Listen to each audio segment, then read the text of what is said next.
whispers from the creeks.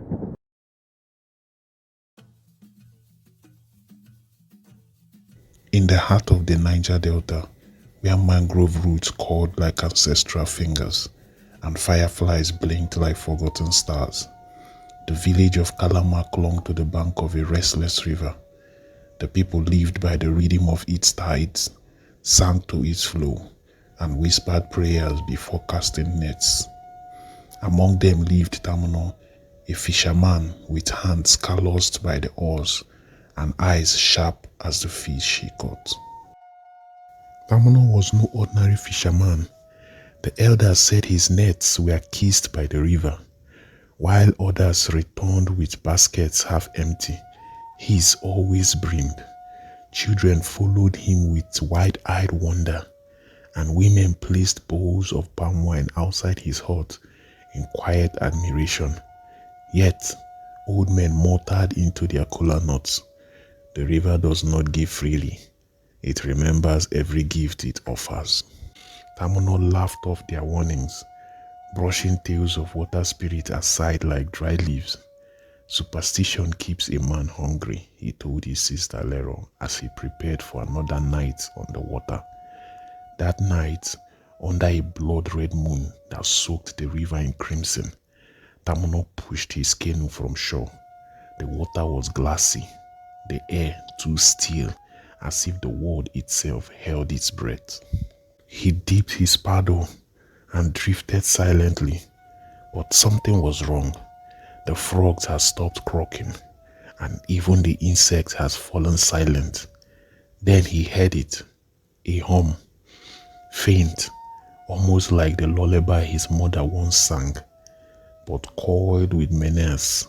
The voice slithered into his ears, genderless and chilling. "Tamuno, you take, but never give." His paddle froze mid-air. "Who is there?" he called, heart pounding. A ripple shimmered into a wild pool, growing swiftly. A woman rose from the depths, skin dark as midnight water, eyes like pale moons, hair that swam around her like living veil. "I am Oruere, spirit of this river. You have taken too much, fisherman." The water stilled. Tamuno blinked, and she was gone. Alone now, his canoe bobbing in the silence. Tamuno stared into the blackness. Her voice had vanished. Her words clung like leeches to his soul. Morning broke with cries of fishermen launching canoes, but Tamuno sat by the riverbank, staring into the grey light. His sister Lero found him there. The charm Mama Ine once gave him lying limp in his hand. "You didn't sleep?" she asked. "The river spoke to me," he murmured, and her face stiffened. That day, Tamuno's net came back empty. Not a single tilapia, no silver catfish, only silt and torn fibers. By noon, curious eyes turned towards him. Old Papa Boma spat on the ground, muttering, he had angered the river. Tamuno tried again. He rowed far, chanting prayers he didn't utter since childhood. But the river mocked him. His net caught only a dead crab with missing legs. In desperation, he went to Mama Ine, the priestess whose hut smelled of bitter leaves and whose voice crackled like dried wood. "Oruere has come to you," she said grimly after hearing his tale. "She is no passing spirit. She is old as the water. Her voice is the current, her anger the storm."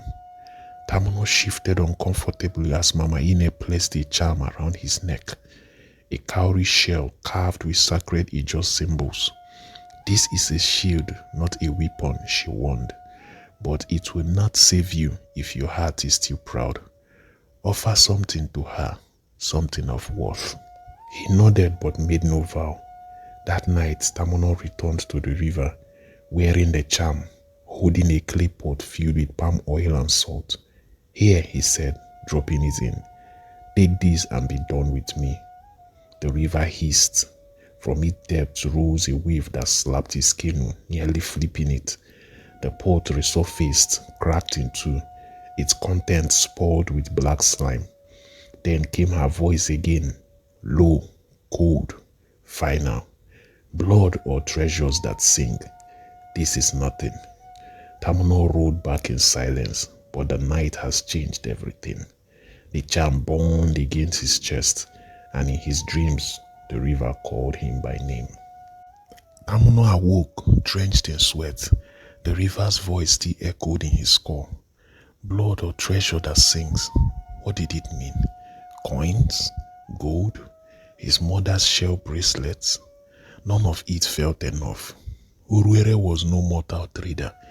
She dealt in essence, not wealth. At dawn, Tamuno trudged through the mangrove trail to his family shrine. It had been years since he stood beneath the cracked effigy of the river goddess, but desperation now stripped his pride. He lit a bundle of dried palm fronds and murmured, "Forgive me, I did not know." Then he returned to Mama Ine. "What does she want?" he asked, his voice hoarse. "She wants what you owe," she said. "You've taken for years without giving. The river lives, Tamuno. You've robbed it of its children. She asks of balance, a life, or something greater." "Something greater? Your heart." Tamuno frowned. He wasn't ready to die. Not for fish, not for Uruere. So he searched his heart for anything sacred. His mother's bracelet, a carved flute from his grandfather, an old mirror once owned by a traveling trader. That night, he rolled again and threw them one by one. "Take this," he shouted. "They are all I have." But the river stayed still, and the water spat the mirror back, cracked, smeared with black algae. "You cannot buy mercy," came Uruere's voice. The wild pool formed again, not to pull him in, but to remind him of its power. Then her silhouette shimmered on the water's surface. "One life for many. Bring me what is mine before the full moon, or I will take your name and drown it in silence." Tamuno rode back, slowly, heart pounding. A choice loomed. A life for his own, but whose? The village orphan Keme lived by the edge of the forest, speaking to insects and dancing with shadows. Many thought him strange, even cursed. He had been found as a baby by the river, and though he grew, the village never claimed him as their own. Tamuno often gave Keme fish or leftover yam, never paying him much mind. But now, as the river demanded sacrifice, Keme became a convenient silhouette in his thoughts. He fought it at first, the idea too cruel, too final. But with every dream of Uruere's green and every empty net, his mind grew darker. "I can't give Alero," he whispered to himself one night. "She's blood. But Keme, no one would even notice." 2 nights before the full moon, Tamuno waited until the village slept. He found Keme by the river, tracing patterns in the sand with his stick. The boy turned and smiled. "Will you show me how to fish again, Tamuno?" Tamuno's throat tightened. "Yes, come." They rowed into the dark river, and Keme sang an old lullaby to himself, soft and pure. Tamuno couldn't look at him. When they reached the deep bend where the wild pool had once opened, Tamuno trembled. "I'm sorry," he whispered. "What?" A gust of wind cut across the water. The current thickened. Then Uruere rose, glistening and massive, her face stretching into an otherworldly green. Tamuno closed his eyes as Keme turned. Confused, the river surged. A cry rang out and was silenced. The water went still. Uruere's voice rang clear.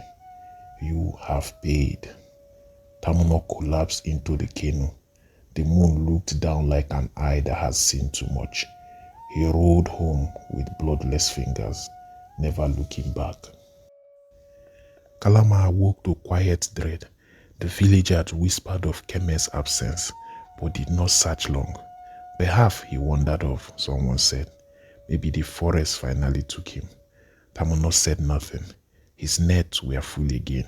Fat silverfish, plump bonga, but he could not taste them. Every bite was ash, every smell a rot. He sat by the fire, carving new oars with shaking hands. Alero watched him from a distance, sensing the storm behind his eyes. When night came, the whispers began. At first, they were only in his head. Keme's voice, soft and confused. Why? Then shadows moved on the river, and in his dreams, Tamuno saw Keme standing beneath the water. He returned to Mama Ine, kneeling in her doorway like a man already buried. I did what she asked, he confessed. Her silence was long. She lied, Mama Ine finally said. Uruere is not just spirit. She is river, endless. You cannot satisfy the tide. She will take again. Tamuno wept. She will come for your soul, the priestess whispered, unless you make her see you are as more than a thief. How? Face her in truth, in surrender. Tamuno stood slowly, spirit cracked, but not yet broken. On the night of the full moon, the village of Kalama gathered for the Amaiwo festival, an old tradition meant to appease the earth spirits. Drums studded like distant thunder. Fires crackled. Children danced, unaware of the dread gnawing at Tamuno's belly. He stood at the river's edge, far from the festival, watching the water shift with secrets. The moon rose red again, as it had the night Uruere first spoke to him. He hoped it was over, that his offering had brought peace. But silence was no peace. That night, as Tamuno drifted into sleep, he heard the drums again, but they were not from the village. They came from beneath the riverbed, deep and hollow, pounding in a rhythm that shook his bones. He awoke, gasping. His hot walls dripped with moisture. River water pooled at the threshold. A figure stood in the doorway, barely visible, but its eyes glowed. Tamuno. He backed away. The figure vanished, but the drum beats continued. He stepped outside and found muddy footprints that led to the water and back. Shadows danced at the edges of his vision. When he turned sharply, nothing was there. The next morning, he told Mama Ine. She listened in silence, then took a deep breath. She is calling. The pact was only the beginning. But I gave what she asked. No, she said, you gave what you could live with losing, but that's not the same. Tamuno fell to the river growing inside him, a tide of guilt, of fear, of memories that no longer slept. That night, it wasn't Tamuno who dreamt, it was Alero. She saw Keme standing in a forest of reeds. His mouth moved, but no sound came. Then Uruere rose behind him, towering and dark, her hands reaching for Alero. The ground turned to water. She sank. Alero jolted awake, sweat soaking her wrapper. She rushed to Tamuno's hut. Brother, she whispered, something is wrong. I dreamed of the river, of Keme, and of her. Tamuno's eyes widened. You too? She nodded. What's happening? Tamuno stared at the floor. I made a mistake. Alero waited, heart pounding. I gave someone to the river to save myself. Alero's eyes filled with tears. Keme? Tamuno nodded slowly. She stepped back. You sacrificed him? I had no choice, Tamuno shouted. She would have taken me. Alero shook her head. And now she has taken both of you. That night, Alero packed her things and moved into Mama Ine's hut, refusing to sleep near Tamuno. The village was starting to notice the cracks, fish with missing eyes, children waking with night terrors, and whispers of Tamuno's luck turning into rot. The river grew restless. Canoes capsized without warning. Crops near the bank turned yellow.